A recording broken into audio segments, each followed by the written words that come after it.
Scene safety. And as a paramedic, that was a failing point for us, is if you didn't have scene safety, you failed. You could have done the whole scenario perfect, save the dude's life and everything, but if you didn't have scene safety, you failed.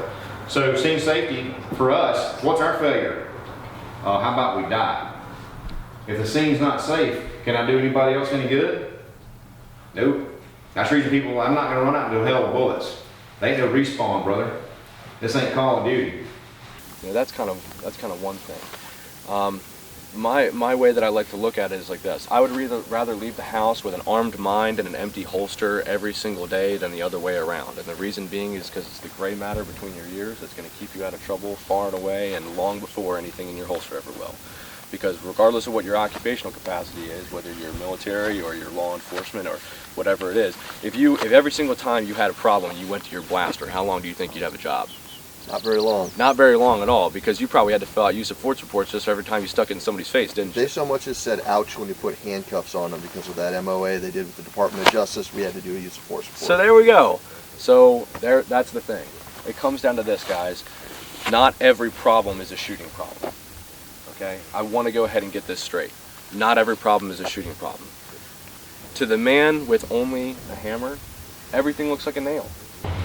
Right there, he got shot. He slapped the gun down, round went off, hit the dude right at the top of his left ankle. You can see how that bone is broken. It's shattered pretty good. And look how deformed that bullet is, how mushroomed that thing is. All right, it's stuck there pretty good on his leg. Now, look at the left arm, right below the elbow. Dude got hit with a 7.62 by 39, full metal jacket, 123 grain. Look how much bone is missing out of that dude's arm. Look at the explosive content. Look at all the frag from the jacket. Is that a jacket right there? Yeah, all that jacket, all that white. Yeah. A lot of frag. Could you imagine what the actual X-ray or the actual photo looked like to this dude's arm? Bad. You're about to see some stuff in here in just a second. So that's whenever it hits bone and it's high velocity versus it hits bone and it's a lower velocity. I mean, 44 mag ain't no joke. Neither 7.62 by 39. The reason that we have this presentation, the reason that we have this lecture is that we want to give you guys a better understanding of what's going on in the human body. The big thing is you guys all did this yesterday. However, we talked a lot about patching things up, but now you guys have a really good understanding of wound ballistics, so that'll go ahead and speed this up. But furthermore, we want to have an understanding of what these areas of the bodies do, what they're responsible for, because that knowledge is power, and when we have that knowledge and have that understanding of the human body to where it's just kind of working into our whole problem-solving process, then in the course of a bad situation like we might or may experience, we can revert to that situation or revert to that knowledge and have a better understanding of how to break this system down. So what we're talking about is this: the human body is very much like a car.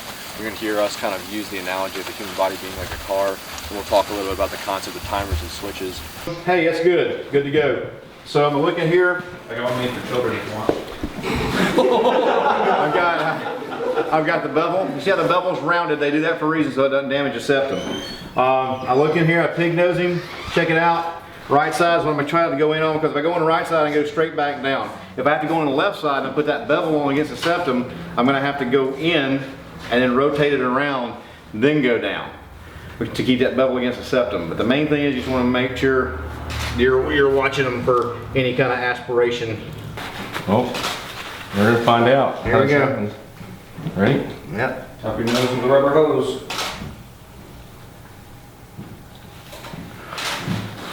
There you go. I can't just look at it and tell you how fast I can shoot. What does tell me how fast I can shoot though? Your sights. Sights are your speed control, guys. That's why we talk about, and when you go through, other training, or you might hear other trainers talk about this, is that we're never shooting faster than we can see our sights. Even when you see guys come out here and they're shooting, boom. Guys that are shooting in control, they're seeing their sights on every single trigger press.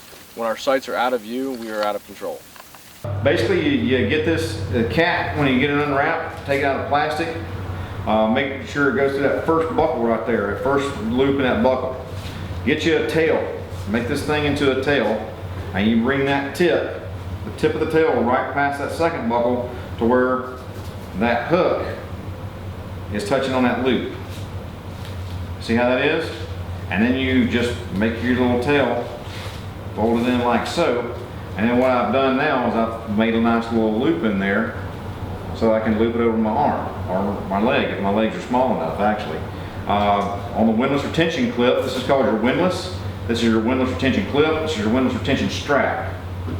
On the windlass retention clip, I'm gonna put this strap back on the opposite side because I've seen some people who run their tourniquets like this. When you got it tightened down all the way and you need to put it in there, oops. All right, so very first thing that we're gonna do, tap, rack and roll. Tap, rack and roll will reliably solve or identify 90% of malfunctions. 90 if not more. Solve or identify.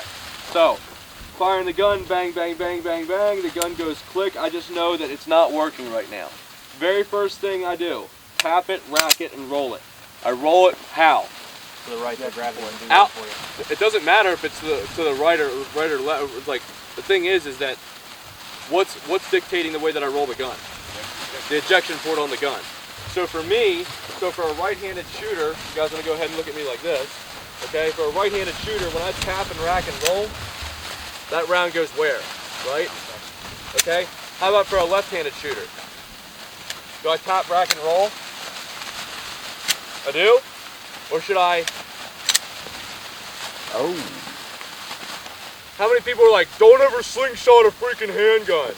I can tell you this, dude. I myself have witnessed like unsolvable problems with a handgun because somebody went like this. Just did it. And what I tried to do initially, remember we identified the bleed. If I can stick my finger on it, tamponade it off, I can feel it against my finger, pulsing against my finger, I've got to identify it. I'll get a good pack. I'll get a little wad in my finger, in my hand, then I'll go in. And as I'm going in, I'll come back out with this, and I'll feed it.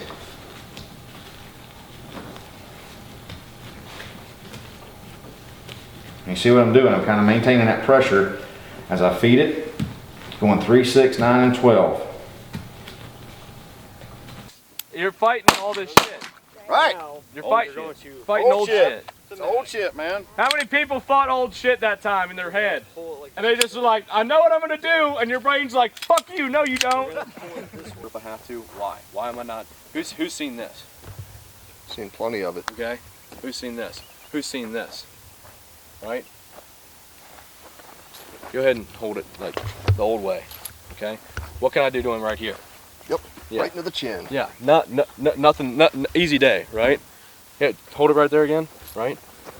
I can come in here and get it here. Right? You guys can all see what I'm doing? Come up here. Right? Get it good as 6 to 8 inches to where I was talking about. Right? And he can be high port here. You know, he can be kind of like high ported. He can be low muzzled. But watch what I can do. Watch this. Here, go ahead and fight me. Like I'm trying to take this gun away from you. Yeah, dude. Holy shit. Good pull. I'm gonna come back over it. I'm gonna come over it again. And every time I'm coming over this wound, I'm gonna come down a little, I'm gonna tighten it up a little bit. Then I'm gonna go above it. Then I'm gonna go below it. I'm gonna go over it. And if I wanna add a little more pressure, another little twist I can do. Let's do that. Over it. Under it. See how I'm just taking that slack out every time I go around? And then I just use this clip. You don't have to use one end, you don't have to use both ends. There you go. Is that pretty snug? Pretty snug. We do the traditional clear and cover guard. It's what? Which hand goes for cover? Sport hand. Sport hand goes for cover, clears cover, goes for the gun, draws the gun, we meet, drive out, we engage. Right?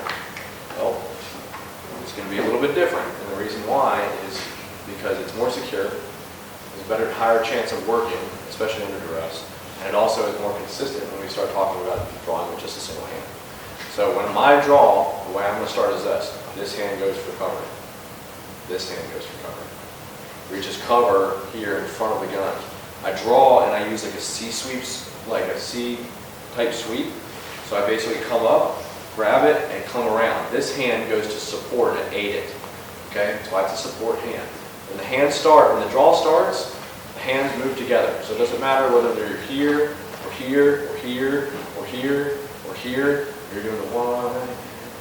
You know? So even just right there, fumbling my draw, that was great. See what happened? Try to sweep with my strong hand, and what did this hand do? Hold the gun out. Okay, so we're getting ahead of ourselves when we're talking about